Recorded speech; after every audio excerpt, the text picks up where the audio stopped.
I am Ferdinand Marcos, and I am the President of the Republic of the Philippines.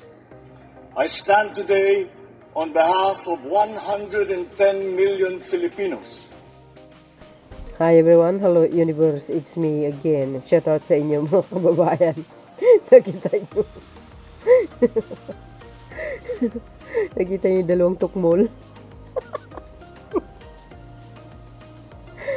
Ay, today is February 16.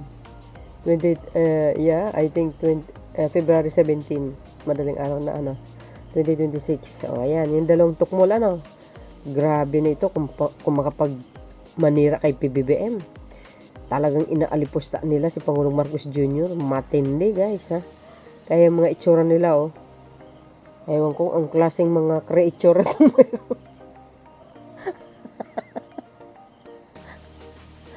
Di ko alam kung anong klaseng mga itsura itong mga kababayan. Ang sasama ng pag-uugali. Ito si Celis, matindi ito. Pagsarali, hanip.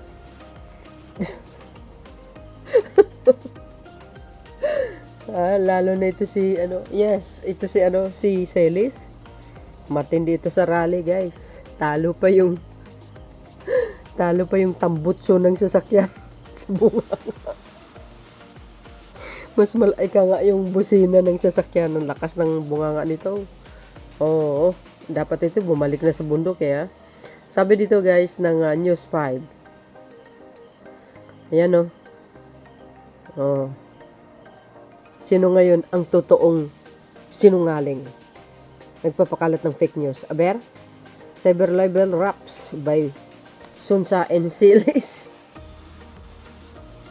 Magsama sila. Magsama sila doon sa kulungan. Dapat isa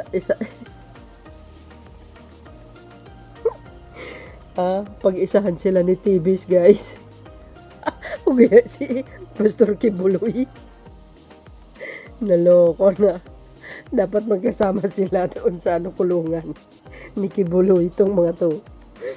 Ay nako, inireklamo ng National Bureau of Investigation, which is ang NBI, ang mamahayag na si Jason Sa at personalidad na si Jeffrey Celis dahil sa umunay pagpapakalat ng faking medical information tungkol kay President Bongbong Marcos. Ano na ngayon? Di nga kayo. Kayo pala ang salary.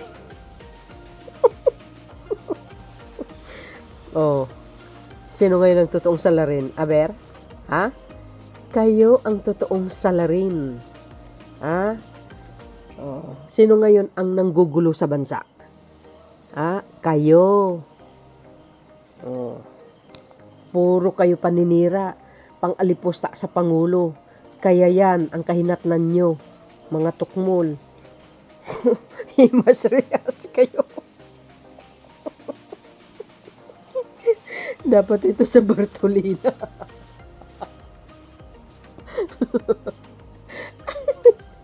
Ay nako, konsumisyon talaga itong mga panggugulo lang talagang alam nila Mas social media man sa kalasada, bira. Walang prenong bunganga.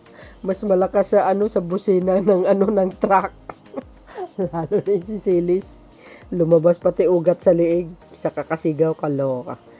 Naidokumento ng NBI sa screenshot ng online post at surveillance ng YouTube videos ang paggamit ng dalawa ng unverified medical reports para questionin ang abilidad ng Pangulo na mamumuno, di ba? Na mamuno. Pangit naman kasi guys, sa totoo lang, Pangulo ng bansa, binastos mo, hinalal ng taong bayan po yan Dapat igalang mo. Di ba? Igalang nyo dapat. Halal ng bayan yan Ano ba naman masasabi nyo kay PBBM kung ikumpara mo naman kay Digong? Sige nga. Grabe talaga tong mga tukmol na ito Grabe. Ayan, nang napala nyo, karma is real nga talaga. Inirekomenda ng NBI sa Department of Justice na panagutin ang dalawa na sa cyber libel at paglabag sa Article 154 ng Revised Penal Code. Ilagay nyo sa Ilagay niyo sa noo. Ilagay niyo sa noon niya. Nilang dalawa itong penal code. Para magtanda. Hindi ko. Hindi. Natatawa talaga ako. Hindi mo malaman kung anong klaseng creature ang mga ito eh. Ay, nako.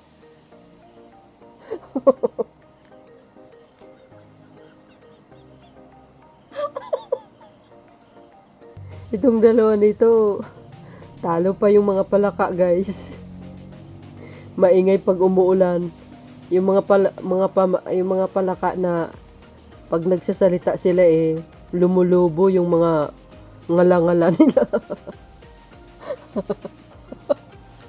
Ay, ewan ko dito sa mga tukbol na ito.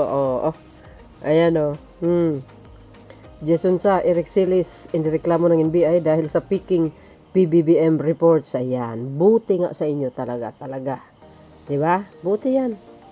Magandang pangitain yan sa mga DDS.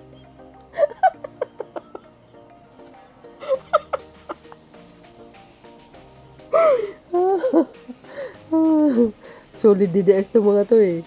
Oo, totoo yun. Sabi naman nag-comment. Yan dapat nagtanim muna sila ng bala sa naiya para sirain si BBM. Dapat kasuhin ng sitlocks. Ito, oo nga. Martial law na ba? Ano kaya ang nangyari sa flood control?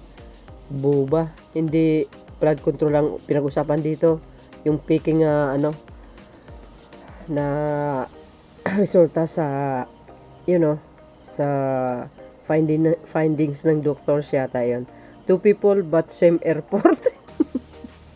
Another form of mass ISOs. Yan mga DDS. Pinipilit nilang yan eh.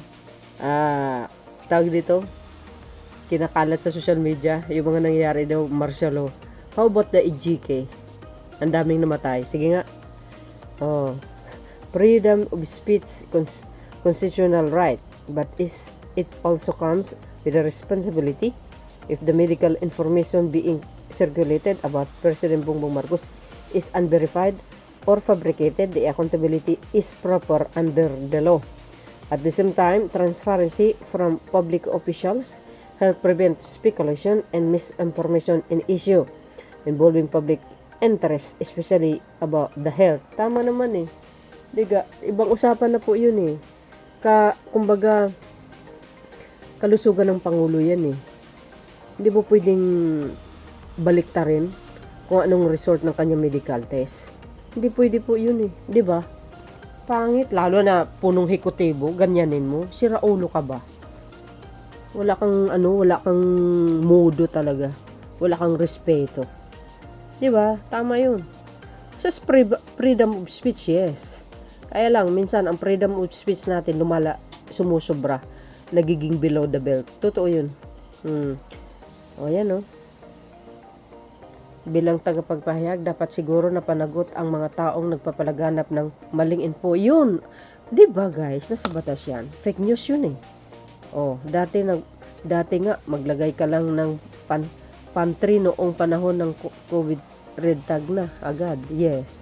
If may mga dokumento sila, inilabas, dapat maging responsible sila sa kanilang mga ginagawa dahil sila ay para sa lingkod bayan na may tungkulin na magbigay ng tamang balita upang magbigay ng tamang kaalaman at hindi hinabing kwento lamang. Tama yun. Kasi ang nakataya dito ang kalusugan ng Pangulo. 'Di ba? Ang sigasig ng Pangulo, ang tikas niya, healthy. Na overstress lang yun sa kakatrabaho niya kung saan nakakarating sa mga region eh. So, ayan. Ayan Yan, yung dalawang tukmol. Buti nga sa inyo yan. So, yun guys, ang aking pinaka-latest updates. Follow me and likes. Hit the button para lagi kayong updates. Okay? Thank you guys. Salamat sa watching. Today is February 16, 2026. Bye and babush. God bless Philippines.